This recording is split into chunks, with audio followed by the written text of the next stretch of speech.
Someshwara ಬಟ್ಟಪ್ಪಾಡಿ beach ಸಂಪರ್ಕ ರಸ್ತೆಗೆ ಸಾಹಿತಿ ಅಮೃತ ಸೋಮೇಶ್ವರ ರಸ್ತೆ ಎಂದು ನಾಮಕರಣ ಮಾಡಲು ವಿರೋಧ ವ್ಯಕ್ತಪಡಿಸಲಾಗಿದ್ದ ರಸ್ತೆಗೆ ಮಂಗಳವಾರದಂದು ಅಧ್ಯಕ್ಷೆ ಕಮಲಾ ಅಧ್ಯಕ್ಷತೆಯಲ್ಲಿ ನಡೆದ ಸೋಮೇಶ್ವರ ಸಾಮಾನ್ಯ ಸಭೆಯಲ್ಲಿ ಸರ್ವಾನುಮತದಿಂದ ಒಪ್ಪಿಗೆಯನ್ನ ಸೂಚಿಸಲಾಯಿತು. ಈ ಬಗ್ಗೆ ಸದಸ್ಯ ಹರೀಶ್ ಕುಂಪಲ ಮಾತನಾಡಿ, ಅಮೃತ ಸೋಮೇಶ್ವರ ಎಂಬವರು ನಮ್ಮ ಸೋಮೇಶ್ವರಕ್ಕೆ ಕಲಸವಿದ್ದಂತೆ ನಮ್ಮ ಊರಿನ ಹೆಸರನ್ನ ರಾಷ್ಟ್ರ ಅಂತಾರಾಷ್ಟ್ರೀಯ ಮಟ್ಟದಲ್ಲಿ ಕೊಂಡೊಯ್ಯುವಂತೆ ಮಾಡಿದಂತಹ ಕೀರ್ತಿ ಅವರಿಗೆ ಸಲ್ತದೆ. ಅಂತವರ ಹೆಸರು ನಮ್ಮ ರಸ್ತೆಗೆ ಇಡುವಂತದ್ದು ಹೆಮ್ಮೆಯ ವಿಚಾರ ಎಂದರು. ಇದಕ್ಕೆ ಉಪಾಧ್ಯಕ್ಷ ರವಿಶಂಕರ್ ಮತ್ತು ವಿಪಕ್ಷ ಸದಸ್ಯರು ರಸ್ತೆಗೆ ಅಮೃತರ ನಾಮಕರಣಕ್ಕೆ ಬೆಂಬಲವನ್ನ ಸೂಚಿಸಿದ್ರು. ಇದಕ್ಕೆ ಪ್ರತಿಕ್ರಿಯೆ ನೀಡಿದ ಮುಖ್ಯಾಧಿಕಾರಿ ಮತಡಿ ಅವರು, ಈ ಹೆಸರಿನಿಂದ ಬಟ್ಟಪ್ಪಾಡಿ ಹೆಸರು ಅಳಸಿ ಹೋಗೋದಿಲ್ಲ. ಒಂದು ರಸ್ತೆಗೆ ಮಾತ್ರ ಅಮೃತ ಸೋಮೇಶ್ವರ ರಸ್ತೆ ಎಂದು ನಾಮಕರಣ ಮಾಡಲಾಗಿದೆ ಹೊರತು ಬಟ್ಟಪ್ಪಾಡಿ ತೆಗೆದು ಅಮೃತ ಸೋಮೇಶ್ವರ ಎಂದು ಮರುನಾಮಕರಣ ಮಾಡಿಲ್ಲ. ಎಲ್ಲರ ಒಪ್ಪಿಗೆ ಮೇರೆಗೆ ಆಕ್ಷೇಪಣೆಯನ್ನ ರದ್ದುಪಡಿಸಲಾಗುವುದು ಎಂದರು.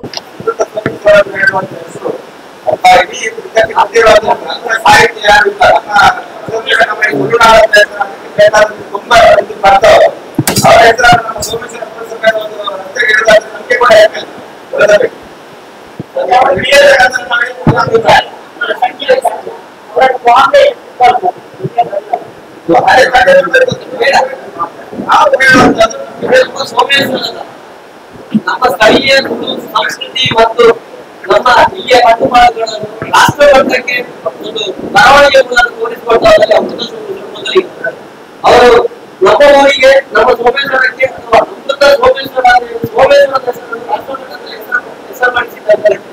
ಅಂತರ ಹಿರಿಯ ಹೆಸರನ್ನು ನಾವು ನಮ್ಮ ಗೌರವವಾಗಿ ಅವರ ಹೆಸರು ನಮ್ಮ ಮುಂದಿನ ಪೀಳಿಗೆ ಕೂಡ ಅವರ ಹೆಸರು ನಾವು ಸೋಮೇಶ್ವರದಿಂದ ಉಚ್ಚಿಲಕ್ಕೆ ಹೋಗುವ ರಸ್ತೆಗೆ ಹೆಸರಿಡುವಲ್ಲಿ ಅವರ ಹೆಸರನ್ನು ನಾವು ವಿರೋಧ ಮಾಡಬೇಕಂತೂ ಇದಿಲ್ಲ. ಅದಕ್ಕಾಗಿ ಆ ಹೆಸರನ್ನು ಆ ರಸ್ತೆಗೆ ಕಂಪಲ್ಸರಿಯಾಗಿ ಇಡಬೇಕು ಅಂತ ನಂದು ಕೂಡ ಫಸ್ಟಿಗೆ ಯಾರು ಬೇಡ ಅಂತ ಹೇಳಿದ್ರು, ಅವರು ಕೊಟ್ಟದ್ದು ಅಂತ ಹೇಳಿದ್ರೆ ನಾನು ಹೇಳಿದ ಸೋಮೇಶ್ವರ, ಇಲ್ಲಿ ನಮ್ಮ ಸೋಮೇಶ್ವರ ಸ್ಟಾರ್ಟ್ ಆಗ್ತದೆ. ಇಲ್ಲಿಂದ ಅಲ್ಲಿ ಅವರಿಗೆ ಸ್ವಲ್ಪ ಡೌಟ್ ಆದ್ರೆ ಬಟ್ಟಪ್ಪಾಡಿ ಅಂತ ನಾವು ಅಲ್ಲಿ ಮೆನ್ಷನ್ ಮಾಡಿದ್ವಿ ಬರುವಾಗ.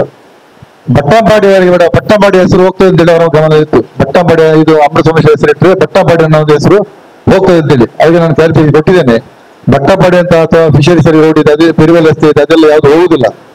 ಅವರ ಮನೆಯಲ್ಲಿ ಇರುವಂತದ್ದು ಇಲ್ಲಿ ನಮ್ಮ ಸೋಮೇಶ್ವರ, ಇಲ್ಲಿ ಮೇವರ್ನಗರ ನಮ್ಮ ಸೋನ ಸುಪ್ಪೇಶನ ವಾರ್ಡ್ ಬರ್ತದೆ, ಅನಂತಪುರದ ನನ್ನ ವಾರ್ಡ್ ಬರ್ತದೆ. ಈ ವಾರ್ಡ್ ನಲ್ಲಿ ಸಂಬಂಧಪಟ್ಟ ಹಾಗೆ ಅವರ ಅಮೃತ ಸೋಮೇಶ್ವರ ಹೆಸರನ್ನು ಇಡುವಂಥದ್ದು. ಈಗ ನಾವು ಬೋರ್ಡ್ ಹಾಕೊಂಡದ್ದು ಕೂಡ ಇಲ್ಲಿ ಸೋಮೇಶ್ವರಲ್ಲಿ ಇಲ್ಲಿ ನಮ್ಮ ಪುರಸಭೆಗೆ ಮರವೊಂದು ರಸ್ತೆಯಲ್ಲಿ ಅವರ ಹೆಸರನ್ನು ಇಡುವಂಥದ್ದು. ಆದ್ರಿಂದ ಇದೇನು ದೊಡ್ಡ ಸಮಸ್ಯೆ ಆಗುದಿಲ್ಲ. ಅಂತವರ ಹೆಸರನ್ನು ಇಡದಿದ್ರೆ ನಮ್ಮಷ್ಟು ಮೂರ್ಖರು ಯಾರಿಲ್ಲ ಅಂತೇಳಿ ನಾನು ಈ ಸಂದರ್ಭ ಹೇಳ್ತೇನೆ. ಅದನ್ನು ದಯವಿಟ್ಟು ಇದನ್ನು ನಾವು ಎಲ್ಲರೂ ಕೂಡ ಇದಕ್ಕೆ ಅನುಮತಿ ಕೊಡಬೇಕು. ಅವರ ಹೆಸರನ್ನು ಸೂಕ್ತವಾಗಿ ಕ್ರಮ ಪ್ರಕಾರವಾಗಿ ಬೇಕಾದ ರೀತಿಯಲ್ಲಿ ಗೌರವಯುತವಾಗಿ ಇಡುವಂತ ಕೆಲಸ ನಾವೆಲ್ಲ ಒಟ್ಟಾಗಿ ಒಂದೊಂದು ಸರಿ ಮಾಡೋಣ ಅಂತೇಳಿ ನನ್ನೊಂದು ಅನಿಸಿಕೆ. ಬಂದ ಆಕ್ಷೇಪವನ್ನು ನಾವು ತಿರಸ್ಕರಿಸಿ ನಾವು ಸಭೆಯಲ್ಲಿ ಶ್ರೀ ಅಮೃತ ಸೋಮೇಶ್ವರ ಅವರ ಹೆಸರನ್ನು ನಾಮಕರಣ ಮಾಡೋದು. ಬೀದಿ ನಾಯಿಗಳ ಕಾಟ ದಿನದಿಂದ ದಿನಕ್ಕೆ ಹೆಚ್ಚಾಗ್ತಾ ಇದೆ. ಮಕ್ಕಳು, ಜನಸಾಮಾನ್ಯರು ಓಡಾಡದ ಸ್ಥಿತಿ ನಿರ್ಮಾಣವಾಗ್ತಾ ಇದೆ. ಬೀದಿ ನಾಯಿಗಳಿಂದ ಮುಕ್ತಿ ಇಲ್ಲವೇ ಎಂದು ವಿರೋಧ ಪಕ್ಷದ ಮನೋಜ್ ಕಟ್ಟೇಮನೆ ಪ್ರಶ್ನೆಗೆ ಉತ್ತರಿಸಿದ ಪಶುಸಂಗೋಪನೆ ಅಧಿಕಾರಿ, ಎಲ್ಲಾ ಬೀದಿ ನಾಯಿಗಳಿಗೆ ಸಂತಾನಹರಣ ಶಸ್ತ್ರಚಿಕಿತ್ಸೆ ಮಾಡಿಸಿ ಆಂಟಿ ರ್ಯಾಬಿಸ್ ಲಸಿಕೆಯನ್ನ ನೀಡಿ ಅದೇ ಜಾಗದಲ್ಲಿ ಬಿಡಬೇಕು ಎಂಬ ನಿಯಮ ಇದೆ. ನೀವು ತ್ಯಾಜ್ಯಗಳನ್ನ ವಿಂಗಡಣೆ ಸರಿಯಾಗಿ ಮಾಡಬೇಕು. ಹಸಿವು, ರೇಬಿಸ್ ನಂತಹ ಕಾಯಿಲೆ ಅಥವಾ ಹಿಂದೆ ಯಾರಾದ್ರೂ ನಾಯಿಗೆ ಹೊಡೆದಿದ್ರೆ ಅದರ ನೆನಪಿನಿಂದ ಮನುಷ್ಯರ ಮೇಲೆ ದಾಳಿ ಮಾಡುವ ಸಾಧ್ಯತೆ ಹೆಚ್ಚು ಇರ್ತದೆ ಎಂದರು. ಈ ಬಗ್ಗೆ ಉಪಾಧ್ಯಕ್ಷ ರವಿಶಂಕರ್ ಸೋಮೇಶ್ವರ ಮಾತನಾಡಿ, ಕಳೆದ ಬಾರಿ 300ಕ್ಕೂ ಅಧಿಕ ನಾಯಿಗಳ ಸಂತಾನಹರಣ ಚಿಕಿತ್ಸೆ ಮಾಡಲಾಗಿದ್ದು, ಸಂತಾನ ಕಡಿಮೆ ಮಾಡಬೇಕು ಹೊರತು ಬೇರೆ ಏನು ಮಾಡಲು ಸಾಧ್ಯ ಇಲ್ಲ ಎಂದರು. ಅದೇ ನಾಯಿಗೆ ಅಂದ್ರೆ ಬೀದಿ ನಾಯಿಗೆ ಅದು ಅನಿಮಲ್ ವೆಲ್ಫೇರ್ ಬೋರ್ಡ್ ಅವರೇ ಒಂದು ಗೈಡ್ ಲೈನ್ಸ್ ಕೊಟ್ಟಿದ್ದಾರೆ. ಬೀದಿ ನಾಯಿನ ನಾವ್ ಯಾವ ರೀತಿನೂ ಇದ್ ಮಾಡಂಗಿಲ್ಲ, ತೊಂದರೆ ಕೊಡಂಗಿಲ್ಲ, ಮತ್ತೆ ಒಂದ್ ಕಡೆಯಿಂದ ತೆಗೆದು ಇನ್ನೊಂದ್ ಕಡೆಗೆ ಹಾಕಂಗಿಲ್ಲ. ಅದ್ ಏನ್ ಮಾಡ್ಬೋದಂದ್ರೆ ಸ್ಥಳೀಯ ಸಂಸ್ಥೆಯವರು ಸ್ವಲ್ಪ ಅನುದಾನ ಇಟ್ಕೊಂಡು ಸಂತಾನಹರಣ ಚಿಕಿತ್ಸೆ ಅಂತ ಮಾಡ್ತಾರೆ.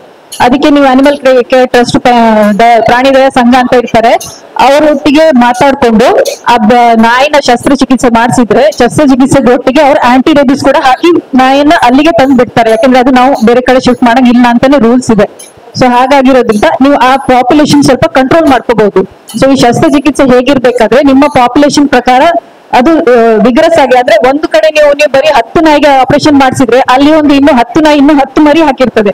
ಸೊ ನಿಮ್ಮ ಈ ಶಸ್ತ್ರಚಿಕಿತ್ಸೆ ಯಾವ್ದು ಯೂಸಿಗೆ ಬರೋದಿಲ್ಲ. ಸೊ ಅದಕ್ಕೆ ಆದ್ರೆ ಒಂದು ಜಾನುವಾರು ಗಣತಿ ಮಾಡಿಸಿ ಅಂದ್ರೆ ಆ ಏರಿಯಾದಲ್ಲಿ ಎಷ್ಟು ನಾಯಿಗಳಿದಾವೆ ಬೀದಿ ನಾಯಿಗಳು ಅದರ ಲೆಕ್ಕದಲ್ಲಿ ಒಂದು ಬಜೆಟ್ ಪ್ಲಾನ್ ಮಾಡ್ಕೊಂಡು ಅದಕ್ಕೆ ಆಪರೇಷನ್ ಮಾಡಿ ಒಂದು ಇಷ್ಟು ಟೈಮ್ ಒಳಗೆ ಆಪರೇಷನ್ ಮಾಡಿ ಅದನ್ನ ಇದ್ ಮಾಡಕ್ಕೆ ಕಂಟ್ರೋಲ್ಗೆ ತರೋ ಅಂತದ್ದು ಅಂದ್ರೆ ಪಾಪ್ಯುಲೇಷನ್ ಕಂಟ್ರೋಲ್ ತರೋ ಅಂತದ್ದು ಮಾಡಿದ್ರೆ ಅದರ ಸಮಸ್ಯೆಯನ್ನು ಸ್ವಲ್ಪ ಪರಿಹಾರ ಸಿಗ್ಬಹುದು. ಅದೇ ಸ್ಥಳೀಯ ಸಂಸ್ಥೆಗಳು ಅದಕ್ಕೆ ಅದು ಅಲ್ಲ ನಾವೇ ಮಾಡ್ತಾ ಇರೋದು ಸರ್. ಈಗ ಅವ್ರು ಹೇಳಿದಾಗೆ ನಾವು ಮಾಡ್ತಾ ಇದ್ದೇವೆ. ಅದಕ್ಕೆ ಬೇರೆ ಕಡೆಯಿಂದ ಬರ್ತಾವಲ್ಲ, ಬೇರೆ ಕಡೆ ತಂದು ಬಿಡ್ತಾರೆ. ಬೇರೆ ಕಡೆಯಿಂದ ಅಂದ್ರೆ ಯೂಶಲಿ ಏನಾಗ್ತದೆ, ಇದು ಶಿಫ್ಟಿಂಗ್ ಯಾಕೆ ಆಗ್ತದೆ ಅಂದ್ರೆ ಹಸಿವುದಿಂದ ಆಗ್ತದೆ. ನೀವು ತ್ಯಾಜ್ಯವನ್ನು ಕರೆಕ್ಟ್ ಆಗಿ ವಿಲೇವಾರಿ ಮಾಡಿದ್ರೆ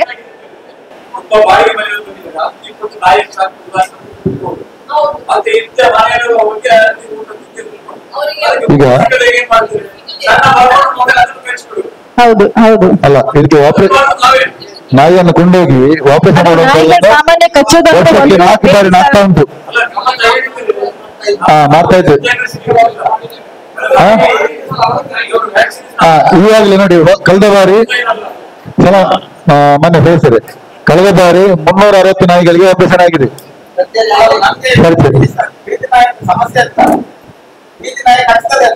ಹೌದು ಅಲ್ಲ, ಸಂತಾನ ಮಾಡಿದಾಗ ಏನಾಗ್ತದೆ ಅದು ಸ್ವಲ್ಪ ಡೌನ್ ಆಗ್ತದೆ ಅಂತ. ಮತ್ತೆ ರೇಬಿಸ್ ವ್ಯಾಕ್ಸಿನ್ ಕೂಡ ಹಾಕಿರ್ತಾರೆ. ಸೊ ನಿಮಗೆ ಆ ರೇಬಿಸ್ ಬರೋದಂಗೆ ಸ್ವಲ್ಪ ಇದು ಪ್ರೊಟೆಕ್ಷನ್ ಇರ್ತದೆ.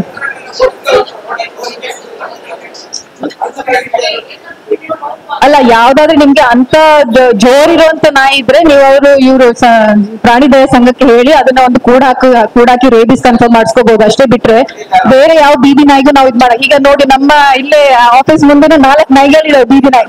ಅವು ಸುಮ್ನೆ ಇದಾವೆ, ನಾವ್ ಏನು ಮಾಡ್ತಾ ಇಲ್ಲ. ಅವು ನಮ್ಗೆ ನಾವು ಅಲ್ಲೇ ಓಡಾಡ್ತಾ ಇದ್ರು ಅದು ಆಕ್ಚುಲಿ ಅದಕ್ಕೆ ಏನೋ ಒಂದು ಹಸಿವಿಂದ ಇದ್ ಮಾಡ್ತಾ ಇರ್ಬೋದು, ಇಲ್ಲ ರೇಬಿಸ್ ಇರಬಹುದು, ಇಲ್ಲಾಂದ್ರೆ ಅದಕ್ಕೆ ಯಾರೋ ಹಿಂದೆ ಹೊಡೆದಿದ್ದನ್ನ ನೆನೆಸ್ಕೊಂಡು ಕಚ್ಚಲಿಕ್ಕೆ ಬರ್ತಾ ಇರ್ಬೋದು. ಸೋಮೇಶ್ವರ ಪುರಸಭೆ ವ್ಯಾಪ್ತಿಯಲ್ಲಿ ಒಟ್ಟು 23 ವಾರ್ಡ್ಗಳಿದ್ದು ಅವುಗಳಲ್ಲಿ 14 ವಾರ್ಡ್ಗಳಲ್ಲಿ ಮಾತ್ರ ಅಂಗನವಾಡಿ ಇದ್ದು ಉಳಿದ 9 ವಾರ್ಡ್ನಲ್ಲಿ ಅಂಗನವಾಡಿ ಇಲ್ಲ. ಅಲ್ಲಲ್ಲಿ ಬೇಬಿ ಸಿಟ್ಟಿಂಗ್ ಡೇ ಕೇರ್ಗಳು ಹೆಚ್ಚಾಗ್ತಾ ಇದ್ದು ಇದಕ್ಕೆ ಕಾರಣ ಸರ್ಕಾರಿ ವ್ಯವಸ್ಥೆ ಇಲ್ಲದೆ ಇರುವಂತದ್ದು. ನಿಮಗೆ ಅಂಗನವಾಡಿಗೆ ಸ್ಥಳಾವಕಾಶವನ್ನ ನಾವು ಕೊಡ್ತೇವೆ, ಎಲ್ಲಾ 23 ವಾರ್ಡ್ಗಳಿಗೂ ಒಂದೊಂದು ಅಂಗನವಾಡಿ ಕೇಂದ್ರ ಬೇಕೇ ಬೇಕು ಎಂದು ಸದಸ್ಯರಾದ ಹರೀಶ್ ಒತ್ತಾಯಿಸಿದ್ದು ಈ ಬಗ್ಗೆ ಸಲಾಂ ಉಚ್ಚಿಲ ಧ್ವನಿಗೂಡಿಸಿದ್ದಾರೆ. ಇದಕ್ಕೆ ಪ್ರತಿಕ್ರಿಯಿಸಿದ ಶಿಶು ಅಭಿವೃದ್ಧಿ ಅಧಿಕಾರಿ, ಯಾವ ವಾರ್ಡ್ 9ರಲ್ಲಿ ಅಂಗನವಾಡಿ ಬೇಕು ಎಂದು ನೀವು ನಿರ್ಣಯ ತೆಗೆದುಕೊಂಡು ವಾರ್ಡ್ 9ರ ಮೂಲಕ ಅರ್ಜಿ ಕೊಡಬೇಕು. ನೀವು ಸೂಚಿಸಿದ ಜಾಗದಲ್ಲಿ ನಾವು ಬಂದು ಸರ್ವೆ ನಡೆಸ್ತೇವೆ. ಕನಿಷ್ಠ 15 ಮಕ್ಕಳಾದರೂ ಕಡ್ಡಾಯವಾಗಿ ಇರಲೇಬೇಕು, ಆಗ ಮಾತ್ರ ಅಂಗನವಾಡಿ ತೆರೆಯಬಹುದು ಎಂದರು.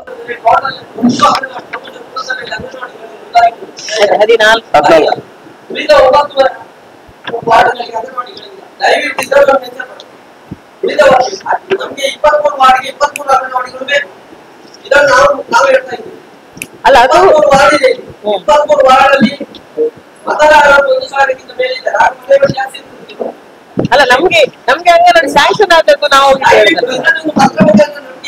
ಸೌಲಭ್ಯದಲ್ಲಿ ಅಂಗನವಾಡಿಗೆ ನೀವು ಅಲ್ಲ ನಾವು ಸ್ಥಳಾವಕಾಶದ ವ್ಯವಸ್ಥೆಯನ್ನು ಮಾಡ್ತೀವಿ. ನೀವು ಅಂಗನವಾಡಿ ಇಲ್ಲಿಗೆ 23 ವಾರ್ಡ್ಗೆ 23 ಅಂಗನವಾಡಿಗಳು ಅಲ್ಲ ಸರ್, ಅಲ್ಲಿ ಹೇಳುದು ಕೇಳಿ. ಏನಂತ ಹೇಳಿದ್ರೆ ಅದನ್ನು ನೀವು ನಿಮ್ಮ ಸಾಮಾನ್ಯ ಸಭೆಯಿಂದ ನಿರ್ಣಯ ಕಳಿಸಬೇಕು. ಆಮೇಲೆ ಆ ವಾರ್ಡಿದು ಎಷ್ಟು ಜನಸಂಖ್ಯೆ ಇದೆ ಅಂತ ಹೇಳುವಂತದ್ದು ನಾವು ಸರ್ವೆ ಮಾಡ್ಲಿಕ್ಕಿದೆ. ಆ ಸರ್ವೆ ಮತ್ತೊಂದು ಅಂಗನವಾಡಿಗೆ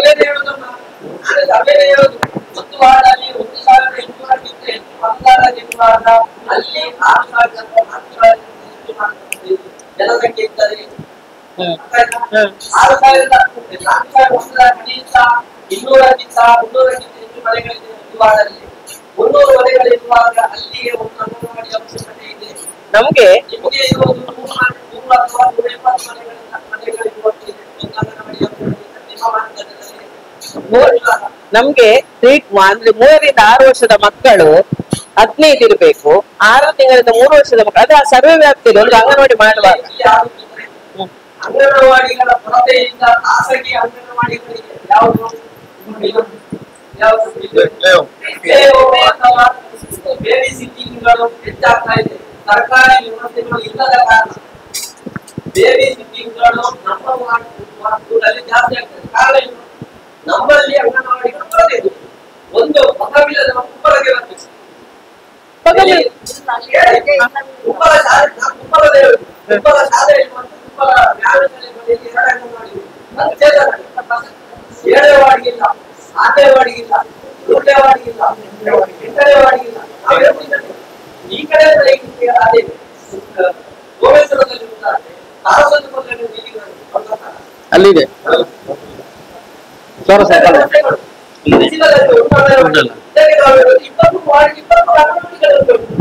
ಎನಪುಯ ಹಾಸ್ಟೆಲ್ನಿಂದ ಬಿಡ್ತಾ ಇರುವಂತಹ ಹಳದಿ ಮಿಶ್ರಿತ ಕೊಳಚೆ ನೀರು ರಸ್ತೆಗೆ ಬಂದು ಶಾಲೆಯ ಮಕ್ಕಳು ಜನರು ನಡೆದಾಡಲು ಅಸಾಧ್ಯವಾದಂತಹ ವಾತಾವರಣ ನಿರ್ಮಾಣವಾಗಿದ್ದು, ಇದನ್ನ ಸರಿಪಡಿಸುವಂತೆ ಸೋಮೇಶ್ವರ ಅಧಿಕಾರಿಗಳಲ್ಲಿ ತಿಳಿಸಿದ್ರೂ ಕೂಡ ಇದುವರೆಗೆ ಅದನ್ನ ಸರಿಪಡಿಸಿಲ್ಲ. ಇದನ್ನ ಇನ್ನಾದ್ರೂ ಸರಿಪಡಿಸದೆ ಹೋದ ಪಕ್ಷದಲ್ಲಿ ನಾವೇ ಊರಿನವರು ಸೇರಿ ಅದನ್ನ ಅಲ್ಲಿಯೇ ಸಿಮೆಂಟ್ ಹಾಕಿ ಶಾಶ್ವತವಾಗಿ ಮುಚ್ಚುವಂತೆ ಮಾಡ್ತೇವೆ ಎಂದು ಸದಸ್ಯೆ ಸಪ್ನಾ ಶೆಟ್ಟಿ ತಿಳಿಸಿದ್ದಾರೆ. ಇದಕ್ಕೆ ಉತ್ತರಿಸಿದ ಸೋಮೇಶ್ವರ ಪುರಸಭೆ ಅಧಿಕಾರಿಗಳ ವರ್ಗ ಸಂಬಂಧಪಟ್ಟ ಸಂಸ್ಥೆಗೆ ಈಗಾಗಲೇ ಪಂಚಾಯಿತಿ ಕಡೆಯಿಂದ ಪತ್ರವನ್ನ ಹಾಕಲಾಗಿದೆ. ಮುಂದಿನ ದಿನಗಳಲ್ಲಿ ಆದಷ್ಟು ಬೇಗ ಈ ಸಮಸ್ಯೆಯನ್ನ ಪರಿಹರಿಸಲಾಗುವುದು ಎಂದರು. ಸ್ಥಾಯಿ ಸಮಿತಿ ಅಧ್ಯಕ್ಷ ಪುರುಷೋತ್ತಮ್ ಗಟ್ಟಿ ಪರಿಯತ್ತೂರು ಉಪಸ್ಥಿತರಿದ್ದರು.